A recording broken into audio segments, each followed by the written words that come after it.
What's going on, everybody? Back again with another video.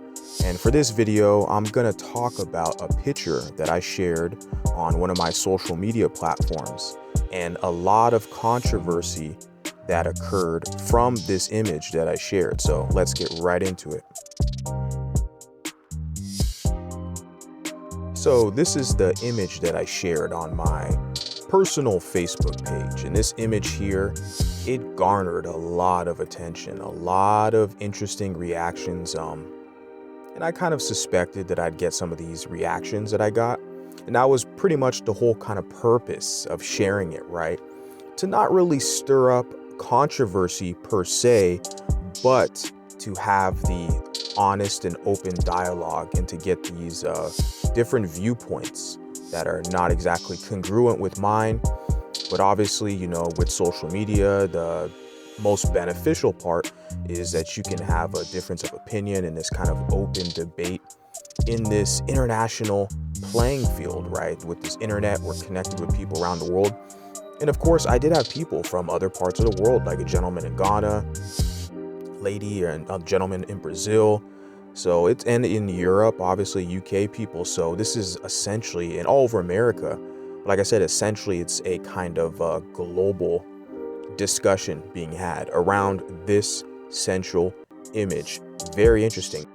So this is a comment that, you know, caught my attention, and I saw this comment on a kind of mixed race video from years ago. As you can see, the date of this comment, 14 years ago. I mean, you know, this is way before I even understood the whole mixed race kind of concept. I mean, meaning I've always been biracial identified, but 14 years ago, so I was more so leaning to discover more of like the Black identity, right? Get in tune with that. So I didn't understand, I didn't know that there was a whole kind of like mixed race mulatto consciousness, that there are people out there on the interwebs having these discussions.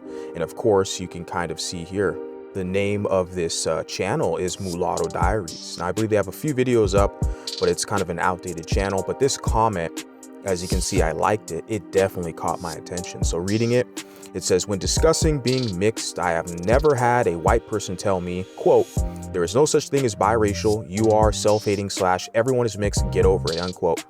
And of course, she adds here, I'm not interested in discussing what whites or blacks did way back in the day, meaning slavery, right? A lot of monoracial black people will guilt you into this whole slavery discussion that they romanticize, right? It says it's a present reality that we must deal with. And the present reality is that when biracial people start speaking our truths, honestly, it is usually black people that give us a hard time. Boom. Now, another thing I want to point out, what's interesting is when she talks about biracial, or she says mixed, right? Which essentially is synonymous, right? Mixed, biracial, but look at her channel name, Mulatto Diaries, right? That's why I used the name Mulatto Vanguard. It's not mixed diaries or biracial diaries, which is very specific because she's talking about two groups, right? White, black. And it's just very fitting that this concept of mulatto-ness has been around for years. And I'm finding a lot of this stuff now, which I'm very pleased. This comment that I see here is extremely profound, so it's going to kind of lay the groundwork of what we're about to see. So once again, this is the picture, which is going to be kind of the main focus of this video, this discussion here. And I should also add that there's many pictures just like this. They just, you know, black, biracial, white. Some of them it says black, mixed, white. I believe I know who's developed these images, who shares them all over kind of social media, but I'm not going to say. But if you guys seen them, I know gentlemen, you might even watch this video, but I do love these images. I like these images, very clear and plain examples.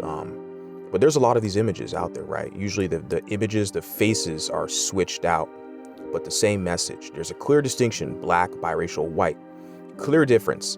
But these are very good, these images, because it stirs up, you know, a lot of reactions from people in a positive way. It gets people to think. It challenges their kind of paradigm and how they see things and the kind of racial aspect of things and identity, etc. So this is going to be the main image, like I said, that I shared. and I got a lot of comments in. So moving along, I'm going to get into some of the comments that I received when I shared this image. Very, very interesting. So this is one of the first comments that I received from a gentleman. As you can see underneath it, there's like 87, replies to this one comment. So there's a lot of dialogue back and forth going along with it. Obviously, I didn't even like the comment. I didn't even laugh at it. Some other people laughed at it, and some other people hearted with the comment. And obviously, those people who hearted it would be, more so Black identified, pro-Black types, right? But this is a very common thing that I see, and this is a main argument from Black men, is that, you are what your dad is. You're the seed of your father, is what they typically say. Now, people will also reference that it's in the Bible. The Bible says it. You're the seed of your father. You are what your father is. I don't agree with any of that hogwash. This is more, I can say that. I don't fully agree 100%. I'm part of my father, but I'm also part of my mother, right? I came out of the womb of a European woman. So I'm both. I'm a hybrid. I'm the mixture of the African seed and the European egg, which would make me a mulatto. And that's how I see myself. I see myself as a mulatto, the fusion between the European and African. I don't look at myself as being split between Black and white, European and African. I see myself as being the balance between the two. But a lot of people don't like that. They don't agree with that. They feel like you have to identify with how I think you should identify, of course, and it's to benefit them. But I wanted to, this is the first comment that I wanted to highlight because this is very common. You'll hear this a lot. People will always reference this foolishness.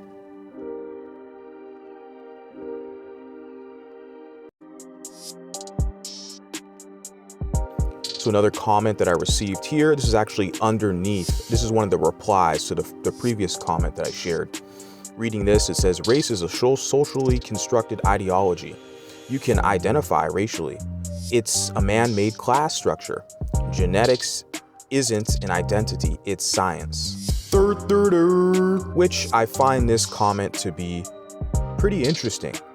But I do want to see what you guys think. So I'm reading this, sharing this with you, my lovely audience, to see what do you think about this whole concept of racist, socially constructed ideology, which I don't agree with, but a lot of people do agree with it, particularly those who are, at the bottom of the race or at the, in last place, in the race. They typically go with this. It's socially constructed because they can't benefit from it, right? If they were in the winning, if they were in first place in the race, then of course they'd love that position, right? Very interesting. I want to see and hear from you guys what you think about this particular comment, but moving on.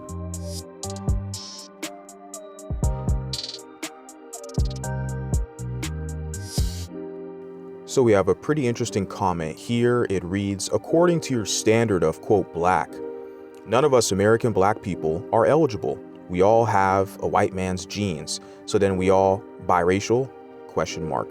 Now, of course, he's being facetious with this comment, clearly, because a lot of these type of people, they want to pick and choose, right? Who gets to be Black, who doesn't get to be Black. They want to act like they make the rules, but they don't, unfortunately.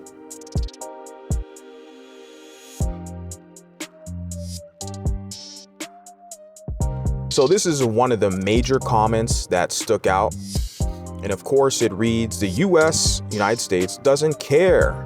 There is no mulatto class, which is probably a good thing because they would use the mulatto class against Black folks. Now, this is Black supremacist, Black nationalist rhetoric, right? And this comes straight out of the playbook, out of Chancellor Williams, The Destruction of Black Civilization. This whole concept of the mulatto class to be used against Black folks, right? And I've seen this guy post similar comments in someone else's page. So I've kind of had my eye on this character. This is a very common, prevalent, theme that pops up with a lot of these people. Whenever you start asserting yourself as being biracial or mixed race or mulatto, Euro-Afric, etc., that you're different, your experiences, your situation is different than that of a monoracial person, You're going to have these kind of black identity extremists who are going to push this type of rhetoric saying, it's a good thing you're not your own group of people, because if you were, then white people would use you against us. This is straight out of the Chancellor Williams' Destruction of Black Civilization. I've seen this over and over again. And I also want to point something out. Notice how he says the US doesn't care, there's no mulatto class, which is probably a good thing. Like he said it's probably a good thing. They don't want you to become your own group because they want you to serve underneath them so they can use you. And Dr. Umar has publicly said the same thing. A lot of them, they feel like that. That's why they're so invested and so emotional coming into your space, infringing upon your space to pull you in so you can serve their pro-black agenda. They can't afford to let you go. A lot of these, black supremacist, pro-blacks types, right? Just like this guy. He's publicly saying it's a good thing you're not your own group, because if we can't use you, meaning the pro-blacks, in their eyes, well, then white people are going to use us against them.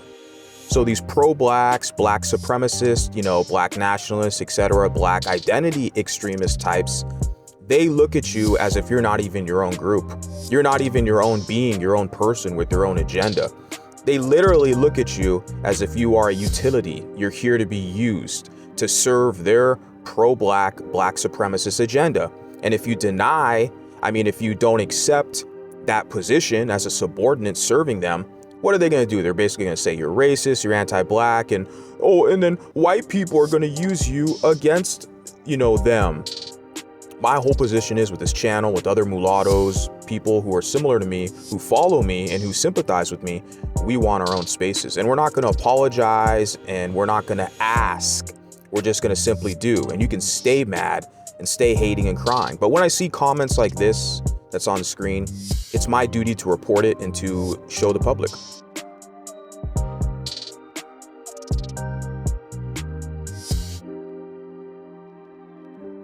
So, and of course, I bring it back to this comment that was from 14 years ago, Mulatto Diaries, right? Not the biracial diaries, the Mulatto Diaries, right?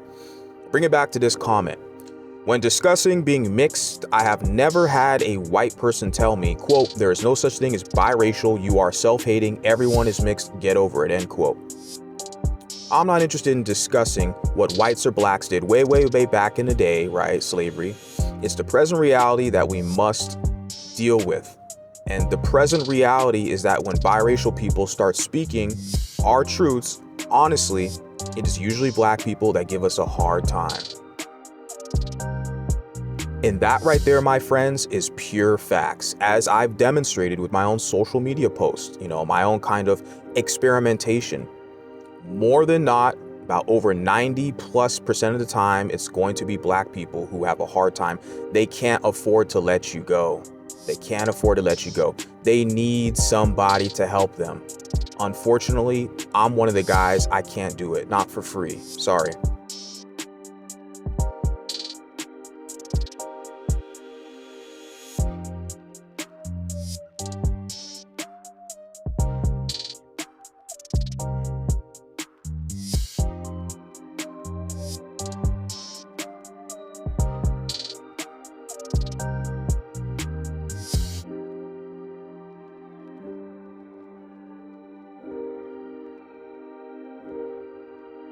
So this illustration here on the screen is rather comical. I want to share it. I think it's extremely congruent and fitting with this whole, video, this discussion we've been having.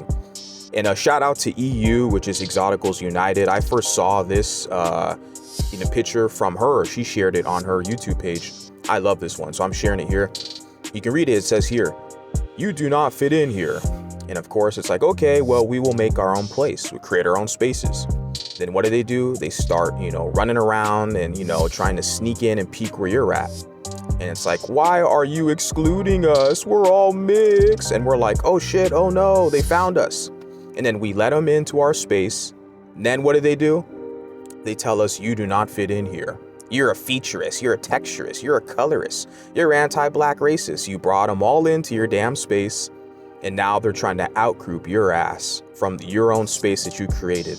I mean, guys, this stuff has been going on in America for literally over a century with the mulattoes prior to us, who created all these schools and institutions and, social groups, etc. History is repeating itself. Unfortunately, I'm one of the guys that's trying to make a difference out here. So with that, beautiful people, as always, until next time, sayonara.